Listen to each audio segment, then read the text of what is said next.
After the somber funeral for my father, a prominent shareholder, my brother-in-law caught us off guard by raising the delicate topic of inheritance. The focus shifted to stocks and a substantial $5 million bequest, confidently asserting that my wife, the eldest daughter, and my sister was set to inherit this windfall.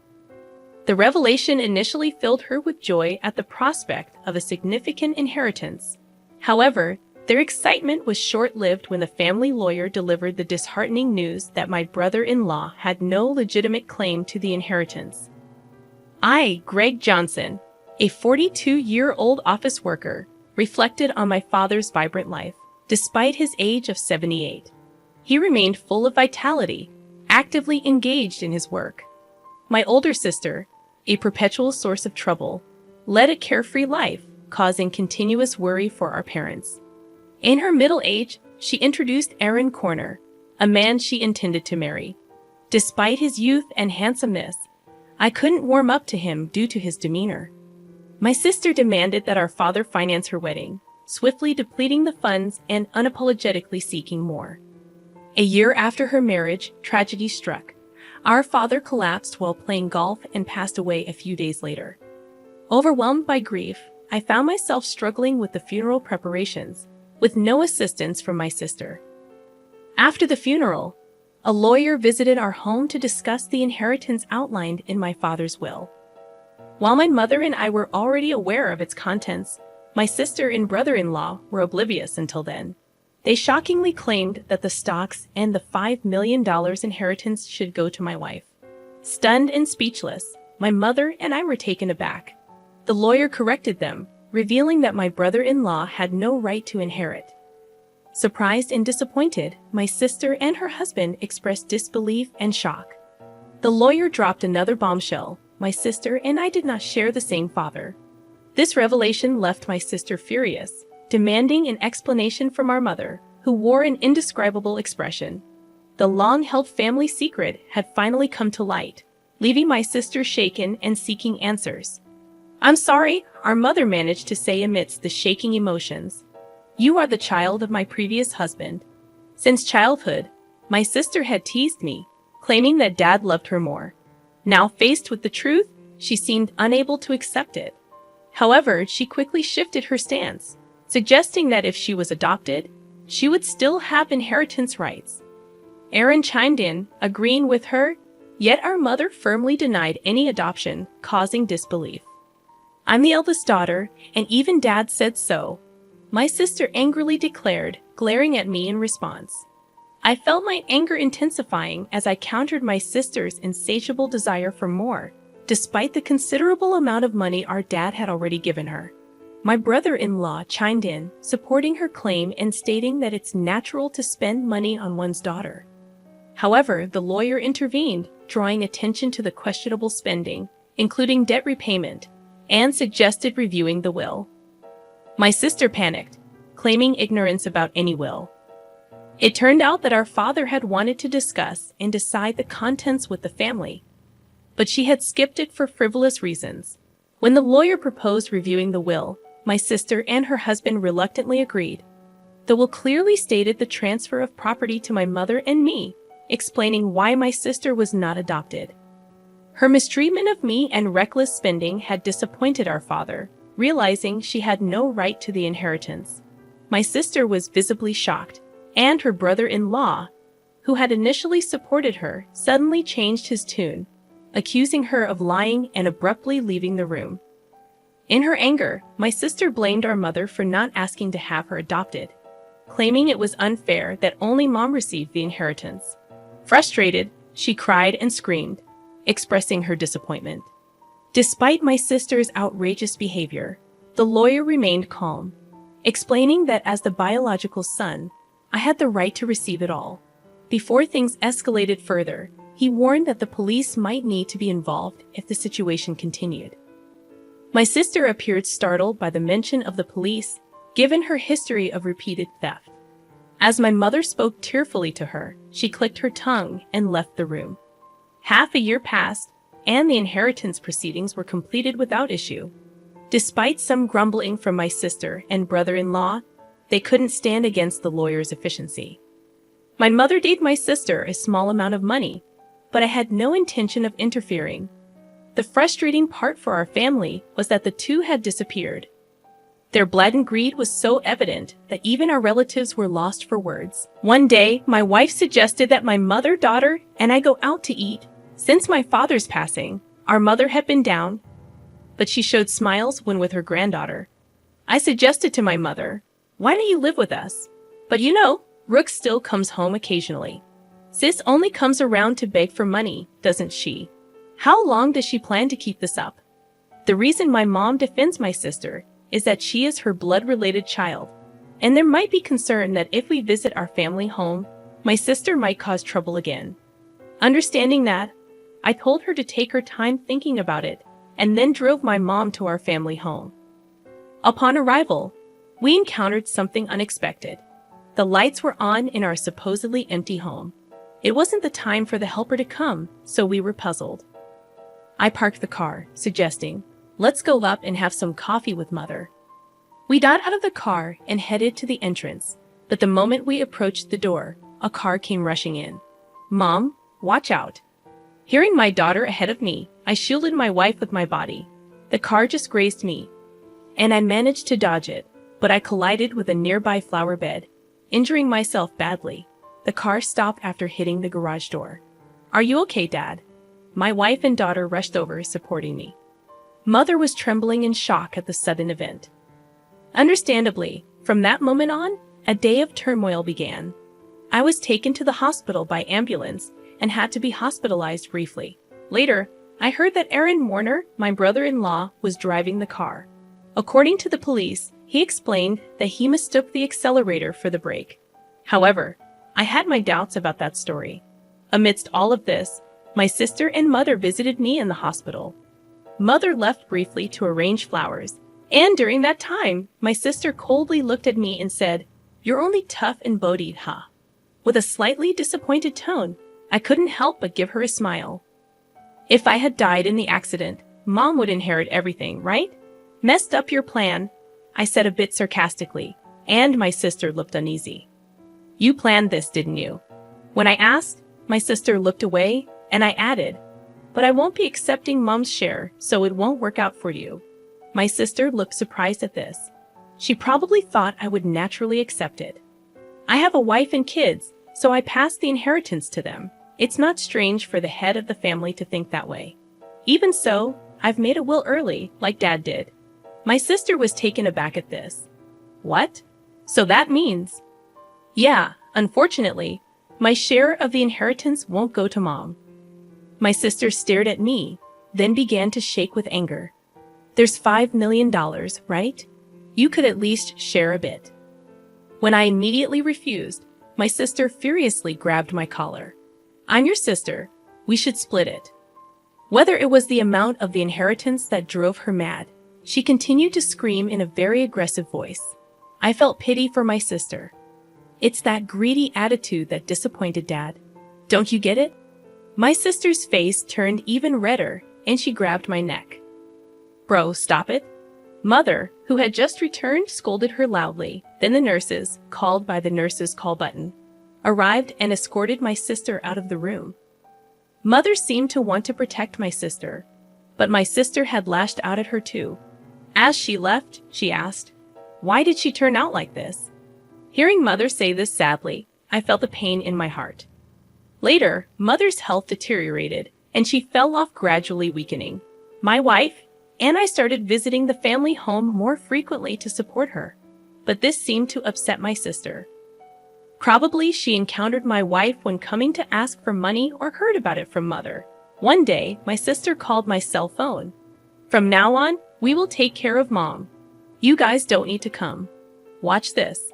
All of a sudden, however, my sister wasn't listening and said, "We've already decided," before hanging up. My wife told me she had been turned away by my sister. Too concerned about how my sister, who had no experience in household chores or living, would manage, I quickly contacted Mother. To my surprise, I found out that my brother-in-law had experience in caregiving. Mother was still independent, not yet in a worrying state. This reassured me. However, within just a month, Mother was rushed to the hospital in an ambulance. It was said to be due to a medication dosage error. When we rushed to the hospital, Mother was shockingly weak. The doctors also seemed puzzled by her condition. I couldn't recall such a mistake ever happening before. Leaving my wife to care for Mother, I went to our family home, which was in a terrible state. Despite my mother's love for cooking, the usually well-stocked fridge was shockingly empty. Even the helper had been swiftly dismissed. Feeling ashamed of trusting my sister even a little, anger surged within me. Checking the safe where valuables were kept, I discovered a large amount of money missing from Mother's passbook. The passbook with the inheritance was secure in a bank locker, but there was hardly any money left for living expenses. Returning to my mother, I explained the situation and revealed my sister's betrayal. Brooke did such a thing. Mother seemed unaware of the passbook issue and showed a shocked expression. When asked about the medication error, she explained that my brother-in-law had prepared it and looked troubled. "Mom, I don't think you should let them into that house. They claimed they would take care of you. But the state of that house was the worst. And you've gotten so frail. Haven't they been feeding you properly?" Speaking with concern, I hung her head. "Mom, let's live together. I'll build a new house, and we can live there together." Moved by my suggestion, Mother shed tears. However, her condition continued to worsen. Despite the doctor's best efforts, they, along with my sister, seemed to weigh heavily on her. Ultimately, Mother passed away without recovering. When I went to the family home for the funeral, all the valuable items had disappeared. It seemed that my sister and brother-in-law, in need of money, had taken them. Standing in the desolate place, I was overcome with anger. I had to find a way to make my sister take responsibility for Mother's sake and as atonement for what she had done. I resolved to do something. The day after Mother's funeral, my sister and I met at the lawyer's office to discuss the inheritance. Condolences, but as her daughter, I'm entitled to Mother's inheritance. My sister said with a sense of superiority that made me laugh involuntarily. She seemed to be under some misconception. "Let's open the will then." As the lawyer revealed the contents of the will, my sister turned pale. "You're joking. Why, bro? You are not entitled to any of the inheritance. This is in accordance with Dad's wishes." My brother-in-law started to get angry, but the lawyer had nothing else to say except repeat the same thing. "This must be a mistake. Bro is her child, isn't she?" My brother-in-law suddenly became furious, throwing things off the table. "Are you trying to trick us? We won't let you get away with this. Give us the inheritance now." "Aaron, you planned to kill Mother, didn't you?" When I asked, my brother-in-law glared at me unpleasantly. "Oh, I wouldn't do such a thing." "Then why did the medication error occur?" My brother-in-law appeared annoyed. "I don't know anything about that. It's impossible that I can't inherit. You must have done something." My sister was getting more agitated. "Now I'm even behind on my condo payments." I was shocked. She hadn't rushed to Mother's side after hearing of her death because she was busy with such matters, hoping for the inheritance. "Really, there's nothing left." My sister pressed the lawyer. "That seems to be the case. Let me explain in detail." The lawyer explained the details of the inheritance. Ultimately, after deducting what my sister had withdrawn and sold, there was hardly anything left for her to inherit. My sister held her head in dismay. I had discussed this in advance with the lawyer. I found satisfaction with the outcome. "Stop joking. There can't be so little." My mother and I hadn't told my sister, but most of Mother's property had already been distributed to my children, her grandchildren. Therefore, there was already little left to inherit. However, my sister kept murmuring her dissatisfaction. I felt nothing but resentment towards my sister, who had lived off the money given by Father and now Mother, thinking she could rest easy knowing I would take care of her. "But you just took her money. You are a true disgrace to our parents." I raised my voice in frustration. "Caring for someone costs money, you know. Don't you understand? Then show me the receipts for what you spent on Mom's care. I'll cover any necessary expenses." As I extended my hand, my sister turned pale and was at a loss for words. "I threw those away. That's not good. Without receipts, it can't be proven as evidence." Hearing the lawyer's words, my sister struggled to find a response. During this, my brother-in-law tried to calm me down. "Greg, your sister is in a tough spot. Maybe you could help her out a bit as family." "I cannot." My immediate response left my brother-in-law speechless. "I've been hurt by my sister for a long time. Frankly, I feel like it's karma, but you're the only siblings. Maybe just a little." He tried to say more, but I refused. I was filled with anger, and so was my brother-in-law, apparently. Dan, if that accident had worked out, Rook would have had the entire inheritance. What accident? Before I could ask, my brother-in-law started talking on his own. Because of this brother, things didn't go as planned. I was supposed to get a new car, but now there's barely enough money left even for repairs. My sister tried to stop him, but it was too late. That's a pretty serious statement. You could be accused of fraud. The lawyer held a recorder, smirking at my sister and brother-in-law. What the heck? Isn't that against the rules to do that?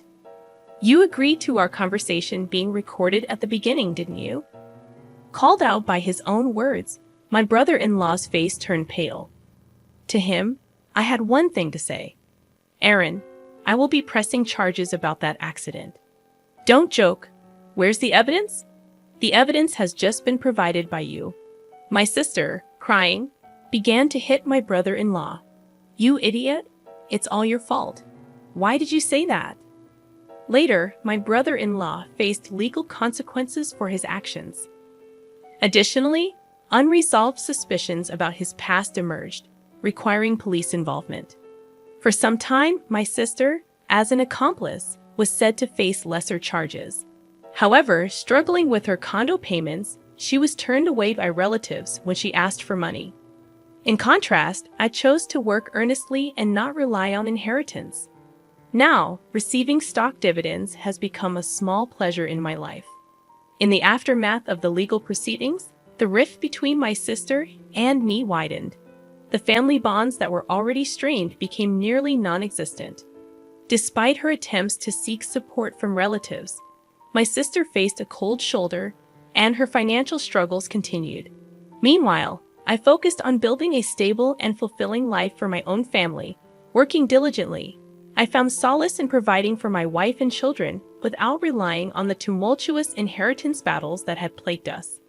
The stock dividends became not just a financial benefit, but a symbol of my commitment to a more secure and principled life.